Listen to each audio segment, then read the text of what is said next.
Hello friend, जैसा कि हमने बताया था कि क्लास 11 वालों का न्यू क्लास चालू होने वाला है। तो आज के इस वीडियो में मैं क्लास 11 फिजिक्स का चैप्टर नंबर फर्स्ट, जिसको कहते हैं भौतिक जगत को पढ़ाने वाला हूं। और देखिए, जितना भी मैं कुछ पढ़ाऊंगा उसका जो हैंड रिटन नोट्स है उसका मैं पीडीएफ आप लोगों को प्रोवाइड करूंगा। देखिए, आप लोगों को करना क्या है कि आपको जो है डिस्क्रिप्शन में एक व्हाट्सएप ग्रुप का लिंक दिया, वहां से आप व्हाट्सएप ग्रुप में ज्वाइन हो सकते हैं। देखिए, अध्याय 1 है भौतिक जगत फिजिक्स वर्ड। ये चैप्टर कौन सा है? फर्स्ट है। देखिए, उतना खास नहीं, इसमें से ज़्यादा प्रश्न नहीं पूछे जाते हैं। हालांकि ये नॉलेज के लिए काफ़ी ज़्यादा इंपॉर्टेंट है। ठीक, तो देखिए, ये आपका 1 से 2 लेक्चर में ख़त्म कर दूंगा। अगर देखिए एक लेक्चर में नहीं खत्म हुआ तो 2 लेक्चर में ख़त्म कर दूंगा। देखिए, एक लेक्चर में ख़त्म होने से क्या मतलब निकलता है कि आप लोगों का जो है ज़्यादा समझ में नहीं आएगा। एक ही क्लास में पढ़ा देंगे, तो अलग अलग क्लास में पढ़ाएंगे तो आपको समझ में भी जल्दी आएगा। ठीक, तो देखिए, सबसे पहले इसमें क्या इंपॉर्टेंट है, सबसे पहले आपको देखिए भौतिक जो पहला टॉपिक आपका है बल। क्या है? बल। बल को क्या कहते हैं? इंग्लिश में क्या कहते हैं? फोर्स कहते हैं। क्या कहते हैं? फोर्स कहते हैं। आप समझते हैं कि बल की परिभाषा क्या होती है? तो बल वह बाह्य कारक है। बाह्य में से होता है बाहरी चीजें। बाह्य कारक है जो किसी वस्तु में गति परिवर्तन उत्पन्न कर देता है, बल कहलाता है। जैसे यह वस्तु है, जैसे यहाँ एक कलम है, मतलब यह कोई वस्तु है, जैसे इसमें हमने कौन ऐसे बाह्य बल लगा दिया, बाह्य बल लगा दिया, तो ये क्या हुआ कि इसकी गति की जो ये स्थिर था तो इधर चला गया, तो इसकी गति परिवर्तन हुआ, मतलब इसके गति में परिवर्तन हुआ, तो ये हमारा क्या कहलाता है? बल कहलाता है। समझ में आ गया? जैसे दौड़ता हुआ बालक दौड़ता है, बालक दौड़ता है, तो उसमें क्या किया हमने? बाह्य बल लगाया, तो दौड़ता हुआ बालक क्या है? एक क्या है? बल है। लुढ़कती हुई गेंद, मतलब जब ऐसे लुढ़कती लुढ़कती जाती है गेंद, तो ये हमारा क्या है? बल है। आगे बात करते हैं आपका। देखिए, किसी वस्तु के द्रव्यमान m उसमें उत्पन्न त्वरण a के गुणनफल को बल कहते हैं। जैसे देखिए, बल का सूत्र आपका होता है बल बराबर आपका होता है, प्यारे बच्चों, बल बराबर होता है F बराबर होता है m में क्या होता है? m में m गुणे a। तो देखिए, किसी वस्तु के द्रव्यमान, m क्या है? द्रव्यमान है। तो किसी वस्तु के द्रव्यमान m तथा उसमें उत्पन्न त्वरण के क्या होता है? गुणनफल में क्या होता है? गुणनफल को क्या कहते हैं? बल कहते हैं। अतः ये बल F बराबर द्रव्यमान गुणे त्वरण, या द्रव्यमान को कहते हैं m, त्वरण को कहते हैं a। इस प्रकार रहा बल का।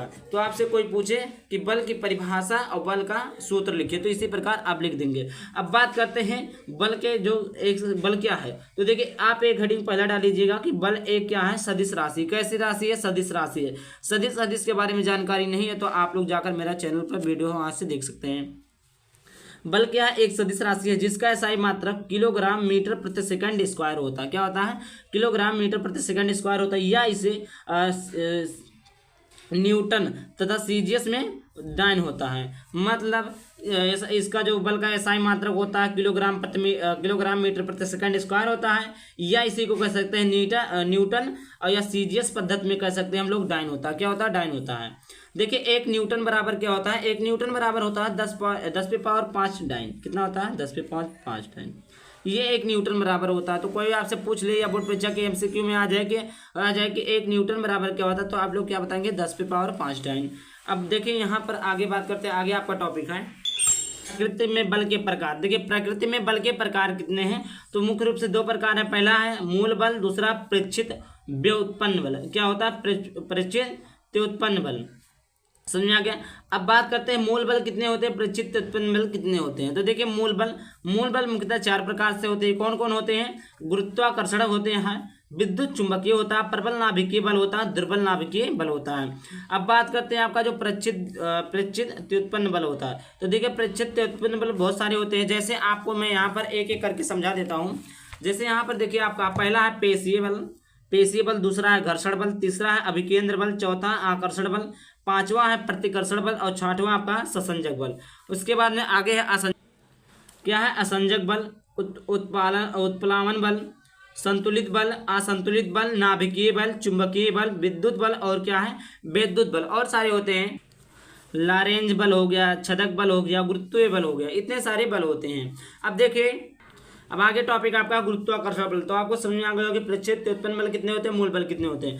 अब देखिए, एक एक करके उसका परिभाषा समझेंगे। तो गुरुत्वाकर्षण बल ये बहुत ही ज्यादा इंपॉर्टेंट है कि गुरुत्वाकर्षण बल है क्या, और इसके सिद्धांत को हमें लिखना रहता है कि इसकी गुरुत्वाकर्षण बल का पूर्ण रूप से व्याख्या कीजिए, या इसका पूरा विस्तार लीजिए, या इसकी व्याख्या कीजिए। इसी प्रकार आपको बोर्ड परीक्षा में पूछेगा। ये आपका 4 नंबर या आपका 6 नंबर में भी पूछ लेता है।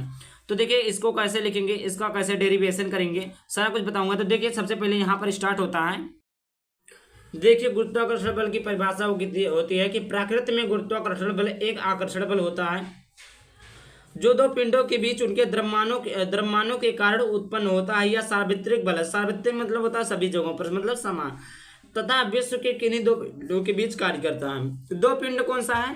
पिंड जैसे एक M1 है, एक पिंड क्या है M2 है। प्रकृति में गुरुत्वाकर्षण बल एक आकर्षण बल, यहाँ पर क्या रहेगा? आकर्षण ही आकर्षण बल है। आकर्षण में इसको क्या होता है? एक दूसरे को अट्रैक्ट करना।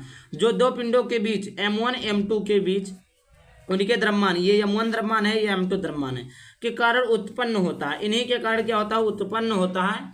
यह सार्वत्रिक बल है। कौन सा बल है? FG, सार्वत्रिक बल है। F में से होता है बल, G से होता है सार्वत्रिक। कौन सा बल? सार्वत्रिक बल है, तथा विश्व के किन्हीं दो पिंडों के बीच कार्य करता है। इन्हीं दो पिंडों के बीच कार्य करता है। इसकी त्रिज्या कितनी है? R है। अभी देखिए नीचे इसका बढ़िया से डेरिवेशन क्या है कि न्यूटन के अनुसार दो वस्तुओं के बीच गुरुत्वाकर्षण बल उनके द्रव्यमानों के गुणनफल के अनुक्रमानुपाती तथा उनके बीच के दूरी के वर्ग के व्युत्क्रमानुपाती होती है। आपको समझ में आ गया होगा क्या बोला है कि न्यूटन के अनुसार, किसके अनुसार? न्यूटन के अनुसार दो वस्तुओं M1 M2 के बीच गुरुत्वाकर्षण बल Fg, द्रव्यमानों के गुणनफल, इन दोनों द्रव्यमानों के गुणनफल के अनुक्रमानुपाती तथा उनके बीच की दूरी R है के व्युत्क्रमानुपाती होता है। देखिए यहाँ पर यह दो वस्तुओं के द्रव्यमान क्या है? M1 M2 है, तथा उनके बीच की दूरी क्या है? R है। तो यहाँ पर क्या बोला था? जो गुरुत्वाकर्षण बल F है, M1 M2 के क्या है? अनुक्रमानुपाती। क्या बोला था? यहाँ पर देखिए, यहाँ पर लिखा है कि देखिए यहाँ पर मैं बता देता हूँ कि लिखा है गुरुत्वाकर्षण बल F बल के दो द्रव्यमानों के गुणनफल के अनुक्रमानुपाती। तो देखिए ये अनुक्रमानुपाती किसके द्रव्यमानों के? M1 M2। दूसरा क्या कहा है? उनके बीच के दूरी, यानी F क्या है? उनके बीच की दूरी के क्या है? वर्ग के बीच की दूरी क्या है? 1/r²। बीच की दूरी कितना है? R है। ये क्या बोला? वर्ग बोला है, वर्ग कर दिया हमने। व्युत्क्रम बोला है तो इसका ये क्या था? अनुक्रम था, तो हमने क्या कर दिया? व्युत्क्रम कर दिया। इसी प्रकार करना है। तो आई होप आपको समझ आ गया होगा। तो यहाँ से हो जाएगा F व्युत्क्रमानुपाती 1/r², या आप F अनुक्रमानुपाती M1 M2 बटे R² हो जाएगा। इसको जब दोनों समीकरण को लेंगे तो Fg बराबर ये क्या है? सार्वत्रिक गुरुत्वाकर्षण बल। कौन सा? सार्वत्रिक गुरुत्वाकर्षण बल, या G बराबर, G को ही कहते हैं सार्वत्रिक गुरुत्वाकर्षण बल, चाहे Fg को भी कहते हैं सार्वत्रिक गुरुत्वाकर्षण बल, बराबर हो जाएगा M1 गुणे M2 अपान R² बटे N। यही क्या हमारा गुरुत्वाकर्षण बल है। तो आई होप आपको समझ में आ गया होगा। आगे देखिए क्या है आपका? विद्युत चुंबकीय बल। क्या है? विद्युत चुंबकीय बल। विद्युत चुंबकीय बल आवेशित कणों के बीच, आवेशित कण कौन से होते हैं? जो प्लस माइनस होता है। आवेशित कणों के बीच कार्य करने वाला बल, आवेशित कणों के बीच कार्य करने वाला बल।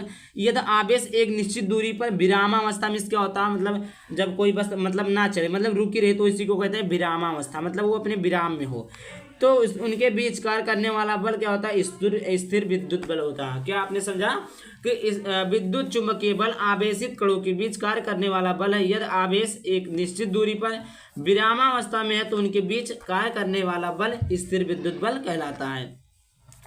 जैसे आवेश Q1 हमने लिया और Q2 ले लिया, इनके बीच की दूरी क्या ले लिया? R ले लिया। ये क्या है? F बल है। तो ये हमारा क्या हो गया? विद्युत चुंबकीय बल हो गया। अब यहाँ पर देखिए कूलाम के अनुसार, किसके अनुसार? कूलाम एक वैज्ञानिक है। तो कूलाम के अनुसार दो बिंदु हमने ले लिया, एक दो बिंदु के बीच लगने वाला विद्युत बल उनके आवेशों के मात्रकों के गुणनफल के अनुक्रमानुपाती तथा उनके बीच की दूरी के वर्ग के व्युत्क्रमानुपाती होते हैं। यहाँ से समझेंगे क्या बोला कि दो बिंदुओं के आवेशों, तो दो बिंदुओं के आवेशों, तो एक बिंदु यहाँ हो गया, एक बिंदु यहाँ हो गया, दो बिंदु के आवेश हो गए Q1 Q2 हो गया। लगने वाला विद्युत बल F हो गया। आवेशों के मात्रकों के गुणनफल, तो इनका जो मात्रक है इसका क्या हो जाएगा? गुणनफल क्या हो जाएगा? अनुक्रमानुपाती। तो क्या अनुक्रमानुपाती है। यहाँ से मैं समझा देता हूँ क्या कहा है, आप लोग बढ़िया से समझिएगा कि दो बिंदु आवेशों, तो दो बिंदु क्या है? Q1 है और Q2 है। समझ में आ गया? लगने वाला विद्युत बल F, आवेशों के मात्रकों के गुणनफल, तो गुणा हो जाएगा अनुक्रमानुपाती। ये हो गया, ये तो लिखा। अब दूसरा क्या बोला? उनके बीच की दूरी क्या है? R² है। तो यहाँ पर देखिए बीच की दूरी के वर्ग के, तो वर्ग हो गया। व्युत्क्रमानुपाती को कैसे लिखते हैं? एफ बराबर सॉरी यहाँ पर देखिए इस प्रकार लिखेंगे F1/r²। ठीक, तो ये चीज़ें यहाँ पर लिखा हुआ है। अब देखिए यह आप जब दोनों को जोड़ेंगे, इसको अगर समीकरण 1 दे दें, समीकरण 2 दे दें, तो आप ऐसे लिख सकते हैं समीकरण 1 व 2 से, समीकरण 1 व 2 से, सॉरी समीकरण 1 और 2 से, 1 और 2 से F बराबर Q1 गुणे Q2/r² हो जाएगा।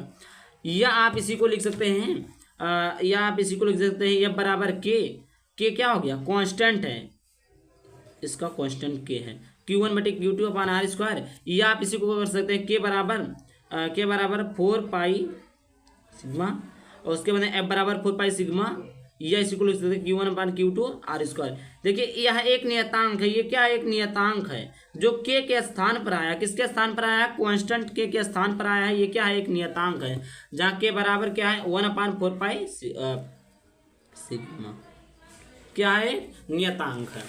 अब देखिए आगे देखते हैं, आगे आपको बात करते हैं। यहाँ पर देखिए देख सकते हैं आप लोग, जहाँ 1/4 सिग्मा बराबर 9×10⁹ न्यूटन मीटर स्क्वायर/c²। देखिए जब आवेश गतिमान होता है तो वह एक चुंबकीय क्षेत्र उत्पन्न करता है। गतिमान में से होता है किसी एक जगह पर स्थिर होता है, मतलब गति करता है, तो वह क्या होता है, एक चुंबकीय क्षेत्र उत्पन्न करता है। जब अन्य आवेश इस चुंबकीय क्षेत्र के भीतर गतिमान होता है, अन्य आवेश का मतलब है कोई बाहरी आवेश है। इन चुंबकीय क्षेत्र का भीतर मतलब होता है, चुंबकीय क्षेत्र का मतलब होता है कोई एक चुंबक है, उसके क्षेत्र के भीतर गतिमान में से होता है रुका रहता है, तो उस पर एक चुंबकीय बल भी कार्य करता है। चुंबकीय बल भी कार्य करता है। इस प्रकार आवेशों के मध्य लगने वाला बल विद्युत चुंबकीय बल कहलाता है। ठीक, इस प्रकार आपका था, समझ में आ गया। देखिए इसका जो न्यूमेरिकल है बाद में मैं आप लोगों को करवा दूंगा। आगे आपका प्रबल नाभिकीय बल, प्रबल नाभिकीय बल, स्ट्रॉन्ग न्यूक्लियर फोर्स। नाभिकीय में प्रोटॉन तथा न्यूट्रॉनों को एक साथ बांधने वाला बल प्रबल नाभिकीय बल कहलाता है। क्या समझा आप लोगों ने कि नाभिक में देखिए कोई परमाणु है, इसके अंदर नाभिक है, नाभिक में प्रोटॉन तथा न्यूट्रॉन को साथ में बांधने वाला बल, मतलब इन दोनों प्रोटॉनों न्यूट्रॉनों को जो बांधता है वही हमारा क्या कहलाता है, प्रबल नाभिकीय बल कहलाता है। इस बल के मुख्यतः लक्षण निम्न है। क्या है, निम्न है। पहला लक्षण क्या है कि प्रबल नाभिकीय बल विद्युत चुंबकीय बलों के 100 गुना अधिक होता है। देखिए प्रबल नाभिकीय बल ये जो है चुंबकीय बल से कितना 100 गुना क्या होता है, अधिक होता है, अधिक प्रबल है। प्रबल में से होता है मजबूत। दूसरा है प्रबल नाभिकीय बल आवेश पर निर्भर नहीं करता। देखिए देखिए जो विद्युत चुंबकीय बल होता है वो क्या होता है, आवेश पर निर्भर करता है, मगर जो है प्रबल नाभिकीय बल है वो क्या है कि आवेश पर निर्भर बिल्कुल भी नहीं करता। तीसरा पॉइंट आपका कि प्रबल नाभिकीय बल लघुपाश वाला बल है, यदि यह बल केवल नाभिक के भीतर ही प्रभावी होता है। लघु में से होता है छोटा और नाभिक के भीतर ही प्रभावी रहता है, मतलब उसी को मतलब जो नाभिक होता है उसी के अंदर प्रभावी होता है, उसके बाहर नहीं होता है। प्रभावी में से होता है एक जो होता है उसको मतलब जैसे कोई कमजोर है उसको दबा देना, उसी को कहते हैं प्रभावी। आगे आपका दुर्बल नाभिकीय बल या क्षीण नाभिकीय बल। दुर्बल और प्रबल नाभिकीय बल को मैं समझा देता हूं आप लोगों को। अब देखिए दुर्बल नाभिकीय बल या क्षीण नाभिकीय बल क्या है, तो कुछ नाभिकीय घटनाओं जैसे रेडियोएक्टिव नाभिक के बीच बीटा 6 में तथा मूल कणों के बीच कार्य करने वाला क्षीण नाभिकीय बल है। प्रबल नाभिकीय बल के भांति क्षीण नाभिकीय बल लघु परस्पर है, यह नाभिकीय आकार से अधिक दूरियों पर विलुप्त हो जाता है। ये हमारा क्या है, दुर्बल नाभिकीय बल है। अगला आपका भौतिक नियमों की प्रकृति, नेचर ऑफ फिजिकल लॉ। क्या है, नेचर ऑफ फिजिकल लॉ। यहाँ पर देखिए आप सभी लोग, यहाँ पर दिखा देता हूँ, नेचर ऑफ फिजिकल लॉ, भौतिक नियमों की प्रकृति, आपका लास्ट रीडिंग है। यहाँ पर देखिए विभिन्न भौतिक प्रक्रम विभिन्न प्रकार के बलों से नियंत्रित होते हैं। नियंत्रित में होता है कंट्रोल करना, अतः प्रक्रम में कुछ भौतिक राशियां के साथ बदलती हैं। कुछ शर्तों के लिए अंतर्गत दिए गए प्रक्रम में कुछ भौतिक राशियां समय के साथ नियत रहती हैं। वह राशियां जो नियत रहती हैं संरक्षित राशियां कहलाती हैं तथा इस शर्त के कथन को संरक्षण नियम कहते हैं। ये आपका रहा आज का क्लास। इस क्लास में मैंने आपको फिजिक्स का चैप्टर नंबर 1 पढ़ा दिया। तो आप लोग कमेंट करिएगा अगला चैप्टर किस टॉपिक पर चाहिए या अगला चैप्टर किस सब्जेक्ट पर चाहिए, कौन सा चैप्टर चाहिए, तो उसको मैं प्रोवाइड कर दूंगा। जय हिंद, जय भारत।